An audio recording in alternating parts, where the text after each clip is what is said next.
warahmatullahi wabarakatuh. Selamat datang di Nugroho Harum. Bagaimana untuk persiapannya rekan-rekan? Di kesempatan hari ini saya akan menyampaikan terkait rangkuman soal TWK ya, karena kemarin sudah banyak yang request ya, walaupun hanya 30 suara ya, it's okay.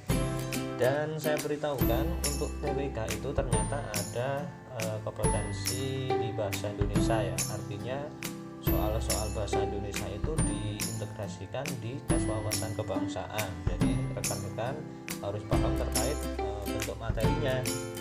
Baik, dalam kesempatan ini langsung saja saya sampaikan untuk rangkuman soalnya ya, dalam bentuk rangkuman.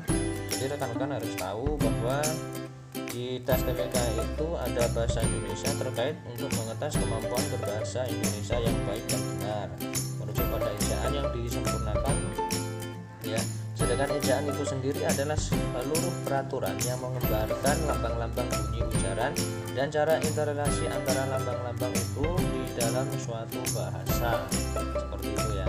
Kemudian seperti penulisan huruf ya, kita tahu bahwa huruf kapital itu dipakai pada huruf pertama ya, sebagai awal kalimat. Contoh, bus itu melaju dengan cepat. Nah, kemudian ada awal petikan langsung. Petikan ini langsung ditandai dengan misalkan tanda seperti ini ya. Contoh, ibu berkata, "Ayo bangun, matahari sudah tinggi." Nah, di situ huruf awalnya menggunakan huruf besar. Kemudian dalam ungkapan yang berhubungan dengan keragaman ungkapan, keberagaman berupa nama Tuhan, termasuk kata ganti untuk Tuhan, kitab suci ya. Contoh, Allah, Maha Kuasa, Al-Quran, Alkitab, Islam, Hindu, Buddha, dan hanya kepadamu kami memohon. Nah, hanya kepadamu kami memohon, di situ juga menggunakan huruf besar ya, huruf kapital.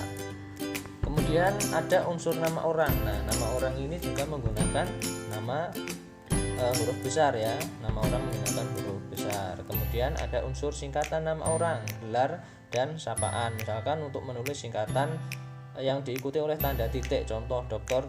Nugroho Harum, NY Marta, misalkan Prof. Gunawan, Lutfi, SPD. Nah, seperti itu ya. Kemudian nama gelar kehormatan seperti Haji, Zulkarnain, Sultan Syahrir. Nah, di situ menggunakan huruf besar ya. Kemudian untuk unsur nama jabatan dan pangkat itu diikuti nama orang, jadi dan nama instansi dan nama jabatan. Misalkan Kepala Dinas Pertanian, nah itu menggunakan huruf besar ya, Kepala Dinas Pertanian. Kemudian Presiden Joko Widodo, nah itu menggunakan huruf besar. Kolonel Panjaitan, nah itu juga menggunakan huruf besar. Di situ ada nama jabatan dan pangkat. Kemudian nama suku, nah suku bangsa dan bahasa, misalkan bahasa Jawa, nah suku Baduy, bangsa Indonesia. Nah, awalnya itu menggunakan huruf besar seperti itu. Kemudian nama tahun ya, bulan, hari ya, kemudian hari raya, peristiwa sejarah itu juga menggunakan huruf besar. Misalkan hari Senin, nah, itu besar, bulan Juli. Nah, seperti itu ya, contohnya proklamasi Perang Dunia I. Nanti rekan-rekan akan saya bagikan terkait materi di bahasa Indonesia khususnya TWK, itu nanti bisa digunakan, biasanya kita belajar untuk SUKBI ya, ujian bahasa Indonesia ya. Itu. Kemudian nama geografi, nah misalkan Jalan Wisnu, Selat. Nah, kemudian nama unsur negara seperti Pengadilan Tinggi, itu juga menggunakan awalnya huruf besar dan juga tengahnya ya. Kemudian hukum dan HAM, Piagam Jakarta. Kemudian digunakan apa lagi? Digunakan untuk bentuk ulang sempurna yang dipakai sebagai nama badan, lembaga pemerintahan, dan dokumen resmi. Contoh Undang-Undang Dasar, nah itu memakai huruf besar itu ya. Terus kemudian semua kata di dalam nama buku, majalah, surat kabar, dan judul karangan, kecuali kata tugas ya. Jadi kata tugas itu adalah kata partikel seperti di, ke, dari, untuk, dan yang. Nah, kata tugas itu tidak terletak pada posisi awal kalimat. Contohnya pendidikan karakter. Nah, karangan Gunawan Wibisono ya, karangan Gunawan Wibisono, seperti itu. Ya, perbanyak baca dan latihan ya terkait bahasa penulis di EID-nya ini. Jadi terlihat mudah, namun ketika kita teliti kembali ya juga mungkin banyak yang belum tahu ya. Kemudian untuk penulisan huruf miring, jadi huruf miring itu dipakai pada penulisan nama buku, majalah, dan surat kabar yang dikutip dalam sebuah tulisan ya. Contoh majalah Cakrawala, itu dicetak miring ya. Terus kemudian penegasan atau pengususan huruf bagian kata atau kata kelompok kata. Contoh, jalan ini adalah saksi pertempuran arek-arek Surabaya. Nah, di situ penegasan atau pengkhususan sebuah huruf atau bagian kata atau dalam kelompok kata saksi. Nah, sebagai adalah saksi. Nah, itu dicetak miring. Kemudian yang dicetak miring lagi tentang penulisan kata nama ilmiah. Nah, atau ungkapan asing itu juga disesuaikan ejaannya. Contoh Orisa Sativa. Nah, rapat kali ini dilaksanakan di York Center misalkan. Itu menggunakan kata asing dicetak miring. Kemudian tentang tanda baca, tentu tanda baca titik sudah familiar terhadap kita ya. Contoh, ibu pergi ke pasar titik ya, mengakhiri kalimat ya, bukan pernyataan seruan. Kemudian di akhir singkatan nama orang, contoh M titik Lutfi Ade, nah itu pakai titik. Kemudian di akhir singkatan gelar, jabatan, pangkat, sapaan, nah contoh Elisa, S titik E, SE ya. Kemudian akhir singkatan ya, akhir singkatan kata atau ungkapan yang sudah sangat umum, contoh sebagainya disingkat menjadi DSB. Nah, catatan, jadi di dalam pemakaian tanda baca itu tanda titik tidak dipakai dalam singkatan yang terdiri dari huruf-huruf awal kata atau suku kata atau gabungan keduanya, atau yang terdapat di dalam akronim yang sudah diterima oleh masyarakat, misalkan sekjen. Nah, itu tidak perlu pakai pemakaian tanda baca titik, tidak perlu. Kemudian tanda titik tidak dipakai dalam singkatan lambang kimia, satuan ukuran, takaran, timbangan, dan mata uang. Nah, itu tidak menggunakan titik ya, seperti itu.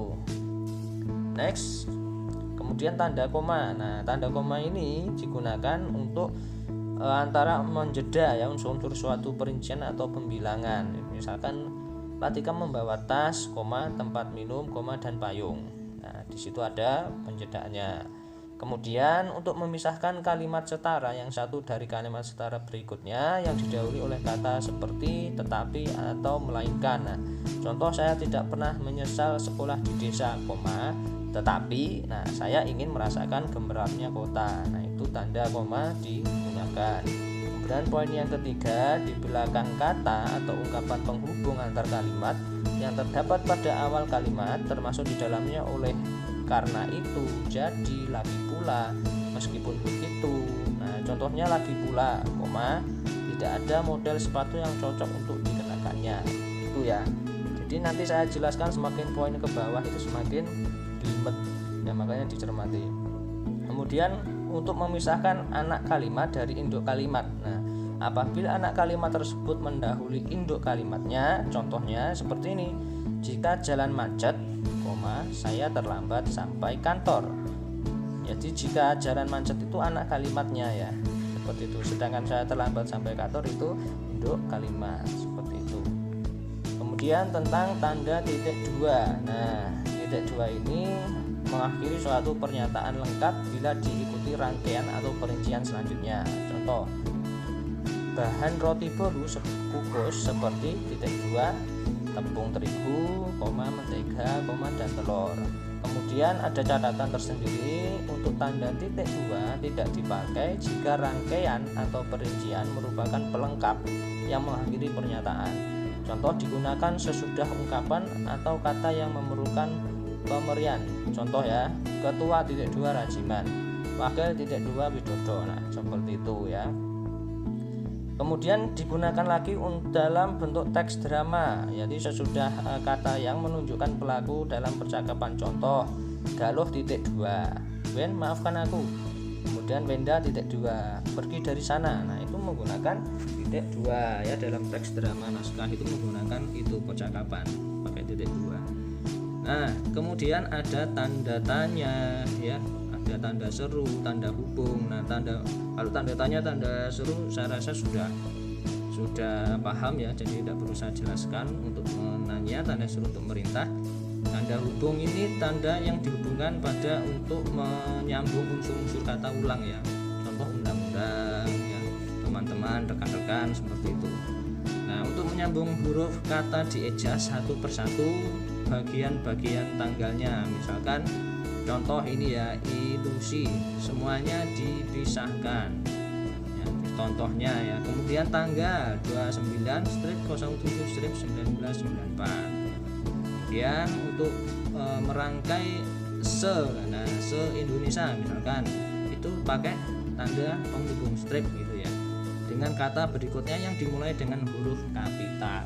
Jadi harus diingat-ingat, setelah SE strip itu pakai huruf kapital. Se-Jawa Timur misalkan, J-nya juga pakai huruf besar itu ya, huruf kapital. Kita lanjutkan. Kemudian tentang penulisan kata.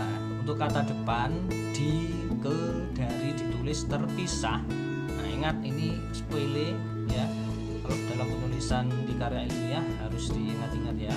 Kata depan di, ke, dari itu ditulis terpisah dari kata yang mengikutinya, kecuali di dalam gabungan kata yang sudah dianggap sebagai satu kesatuan ya. Contohnya di sungai, ke Jakarta dari Mekah, nah itu ada spasinya. Kemudian ada kata sandang si dan sang.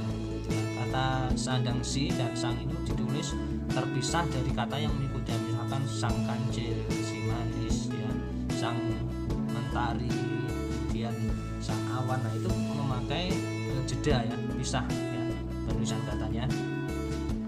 Kemudian itu saja yang dapat saya sampaikan, penjelasan singkat dari saya, semoga bisa membantu ya, sedikit mengingatkan ya setidaknya tentang tata cara penulisan di EYD terkait di kompetensi tes wawasan kebangsaan ini ya. Barangkali mungkin ya walaupun presentasinya tidak keluar banyak, namun soal semacam ini biasanya sering menjebak ya, kurang koma, titik, kita kadang tidak teliti, jadi ya bisa saja mengurangi poin nilai kita ya.